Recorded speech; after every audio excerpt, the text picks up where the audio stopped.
Welcome traders. In this video, we are going to find the next trade on the euro for this week, the next trade on the S&P and the strategy on the S&P for this week, everything based on the Elliott Wave theory, supply, demand techniques, and also institutional cycles with a lot of price action. So this is exciting. Let's start finding the trades. I'm Juan Maldonado. I'm founder of Elliott Wave Street, and we have been helping thousands of traders to accelerate and empower their trading careers. This is the 4-hour chart. Actually, let's move to a higher time frame, such as the daily chart, and we can start from the big picture. As you already know, if you have been following our channel and if you have been following our strategy, we have been selling the euro constantly during this cycle. Now, this week, it seems that we are going to have the last swing to move back below this area. This is an institutional area where we have stops, where we have market orders, where we have limit orders, where we will have aggressive orders. So clearly, there is a lot of liquidity at this area. Imagine all the stops that could be here from bullish traders, from bullish positions. Imagine all the ones that will like to sell if the price crosses this area. So clearly, there is a lot of liquidity in this area. So the plan is to capture this last move down on the bigger picture. But of course, we need to move to lower time frames to find the precise strategy. On the hourly chart, let me show you what we did last week. Last week, we started a bullish trade here. I went long here at the 107.12, but the price sell-offs, and it took me out here for just 3 points. It took out my stop. Sometimes it happens, right?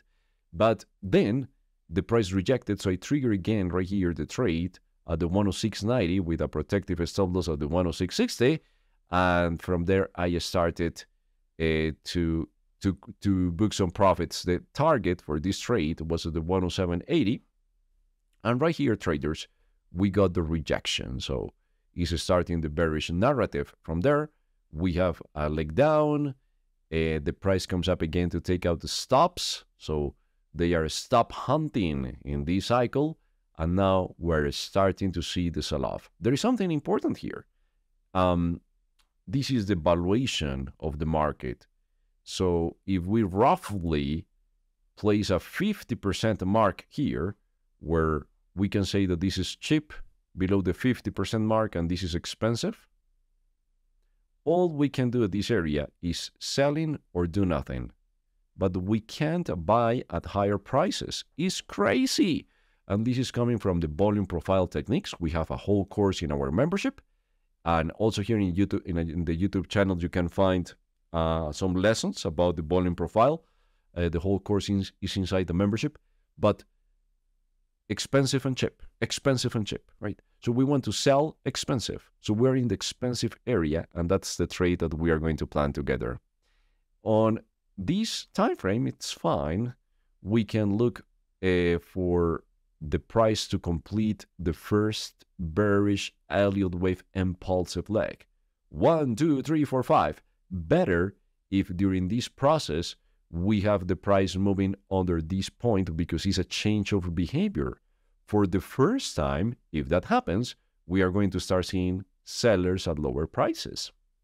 The next step in this process is looking for a corrective leg, such as an ABC, let's say, in order to sell, in order to find the sell trade, and to be able to capture this leg down, well, to the 105 area, probably where we are seeing that on the daily chart, with a low risk. And that's important, traders. When we have a trade that don't work, it's the best teacher. You are paying 1% or you are paying 0.5% per trade per risk. So some traders, when they got stopped out, they feel extremely frustrated, and they are not going to check what failed. And that's important. Always with the trades that don't work, spend some time checking what happened there and what you can improve the next time. And at least you are getting that value from the trade that didn't work, and you are not losing everything. The plan with a low risk here, let's say that this is a 1%, and we have a huge risk-reward potential to the downside. Of course, if the trade fails, we're going to lose 1%. If the trade is successful, we're going to make some 5, 6, 10% of the account. Well, it depends how fast the price is going to move. I like to book partial profits at the 1-to-1. So I take out 50% out of my trade, the 1-to-1, and then I just keep following the price to the downside. This is the S&P weekly chart. We have been looking into this beautiful trade. I want to publish this week a video about the S&P, talking about the step-by-step process that we perform here to find the setup. But look where we are. I have been bullish, has been working nicely. This week, traders, is the rollover week. New contracts are coming. At the new contract, the September, the EU is going to be active, or has been active, of course, but I mean it's going to replace the upfront contract. The last trading day for the June is June the 16th. This is the one that I have here, and it's trading near the 300 area, but the September, the EU, is already trading almost 60 points above the June. So wow, it's extremely bullish, the S&P. So traders, the plan is, of course, to get back into this area. I believe that the wave 4 is over, and we are in the wave 3. So the expected is that the S&P continues pushing higher and continues pushing back into this area, probably higher. So I'm bullish on the S&P. Now, on the lower time frames, we have to be careful because we are at the most expensive price of the year. Is not a good time to go long. You know, clearly the opportunities to went long where before. Now is a time to book some profits and to be careful with the Fed and the inflation report. But the main plan is to continue bullish.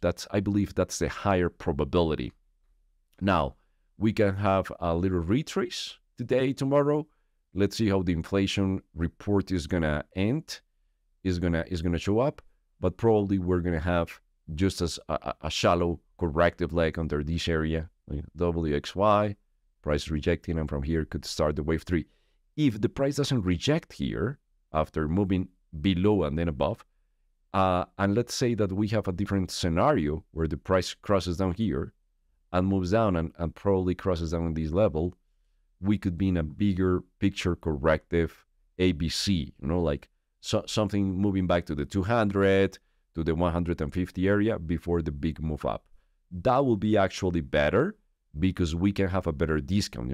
I don't feel comfortable buying at the highs. Traders, if you'd like to receive this analysis daily, you can visit us on ElliottWaveStreet.com. We have a fantastic membership with education. We have a fantastic membership with live market analysis. I believe that is important for my clients to learn in real life, to see the things in real action. So that's key. And here you can find a lot of value traders of live market analysis, education, and more. We have a special $19 the first month, so you can trial the service for the whole month, and it's a fantastic community, the one that we have inside, with a lot of insights, with Elliott Wave, with institutional cycles, and more. Please have a fantastic start of your week, and I'll see you soon. Take care. Bye-bye.